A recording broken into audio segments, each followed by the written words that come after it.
It is a bright sunny day here in Mount Pleasant, and it really feels like spring is finally here. I am so excited to get into vlog number 3, so let's go ahead and see what's going on in the shop today. If you've watched vlog number 1 and 2, you know that I've been working on this big, beautiful 24-layer Damascus steel for the first fold. I've got roughly 16 inches of usable steel, but the problem is that it's a little bit thicker than a 1/4 inch. I would really like to get super precise thicknesses off of the press. So I'm gonna go ahead and fabricate up some kiss blocks out of 1/4 inch precision ground steel from Maritime Knife Supply. That's gonna allow me to get ultra precise thicknesses off of the press. All I have to do is just cut off a little piece, weld on some brackets on either side, and then that'll slip perfectly on the dies. Just like that, I've got myself a little kiss block. Now, it's not pretty by any means, but as you can see, it fits perfectly on the dies. And as the press closes, it stops at that perfect 1/4 inch thickness, allowing me to forge my billet exactly to that 1/4 inch. Now that we have that all figured out, let's go ahead and light that forge and get the billet hot.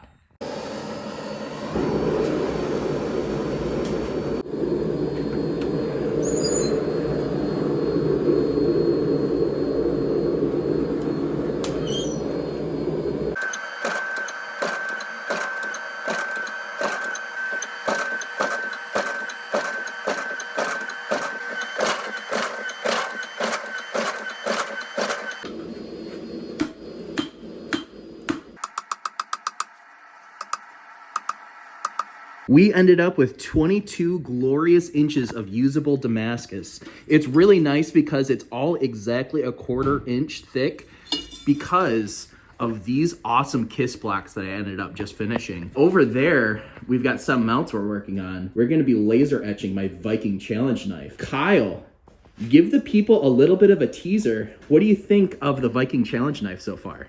It's really pretty. You're not allowed to see it. Don't look over there. Spoilers. It's really pretty. It's a new material that Brian got exclusive access to. I don't know if I'm at liberty to say what it is, but it's really cool.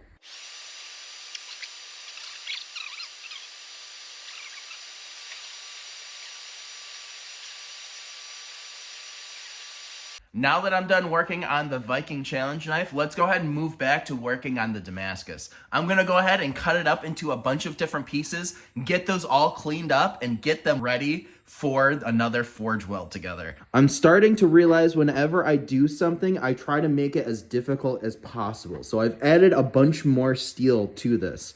So of course we've got the Damascus that you've seen me make, so which is this one, these two, and the outside pieces, but I've added a bunch more steel, these 1/4 inch thick 1084 on between the outside pieces, and then some 1/8 inch 1084, and I'm hoping that this kind of adds some more layers, a little bit more interestingness to the pattern. A, I get more steel, B, I get some more layering effect.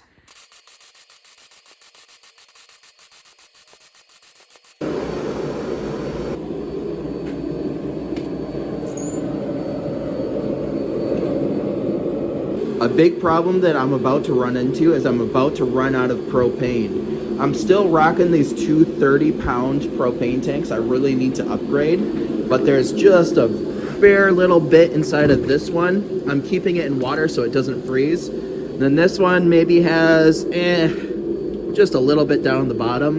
I'm hoping that's enough to get this billet all smashed together and forge welded, but I might have to stop in the middle just to get some more propane. Now, I don't know if you guys saw that on the first squish, but it looks as if my welds broke. So I'm gonna go ahead and load this thing up with flux to hopefully try to eat up as much of that oxidation as possible. Cross your fingers and hope that this thing works for me, because I really don't want to lose this first billet. And I totally forgot to hit record. I had it all lined up, the picture was perfect, and I totally forgot to hit record.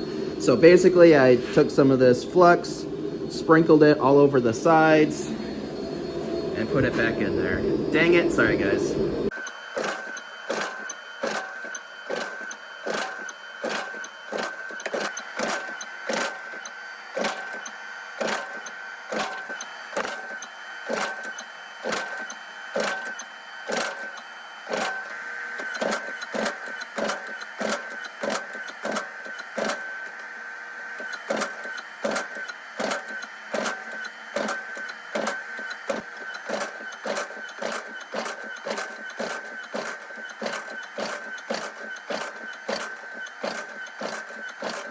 And here's what it looks like after that forging session. I just simply ran out of propane, so I had to stop. It looks like we have roughly 15-ish inches of Damascus.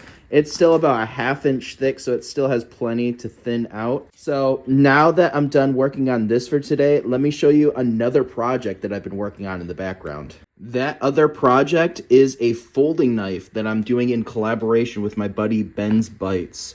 You can see we've got some of the prototype blades cut out in AEBL. We've got Magna Cut. We've got a couple other ones that we just ordered back here. And then here's the handle situation. This is going to be one of the axis lock situations with the bar that goes through. You release it like this, and then you can flip it open. I love the ergonomics on this handle. Obviously, this is not exactly the way it's going to look when it's done. This is just how he shipped it to me. It's going to have this blade on there, so you can kind of imagine what that's going to somewhat look like. Super ergonomic, super slicey. That's the whole idea with this.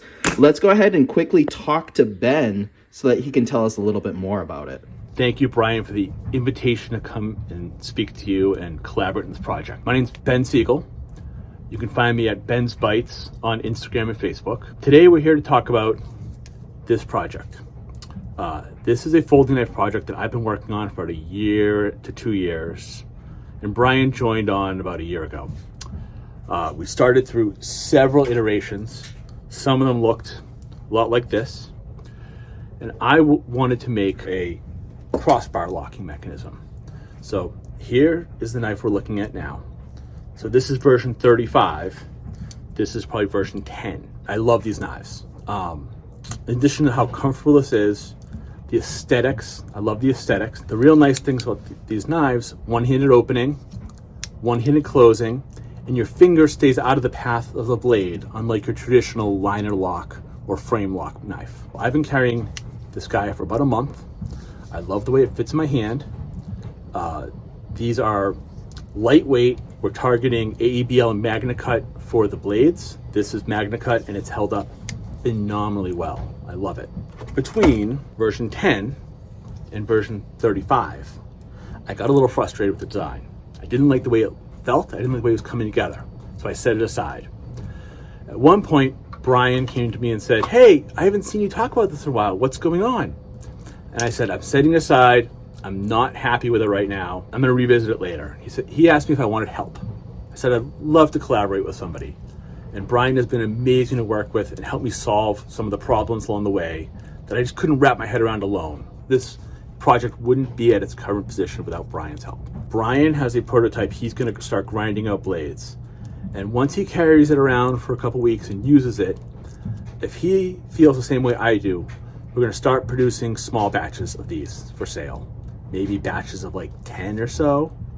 Maybe we'll tweak things along the way, but I have to say I'm really happy with the way this looks, the way this feels. If you want to find out progress on these, there's an Instagram channel on my account and on Brian's account where we're posting detailed progress. Feel free to reach out, DM with any questions or comments or feedback. I'd love to hear anything. I just want to say thank you to Ben for all that he's done on this project so far. It's been so fun collaborating with him, and I'm so excited to see what this collaboration really looks like.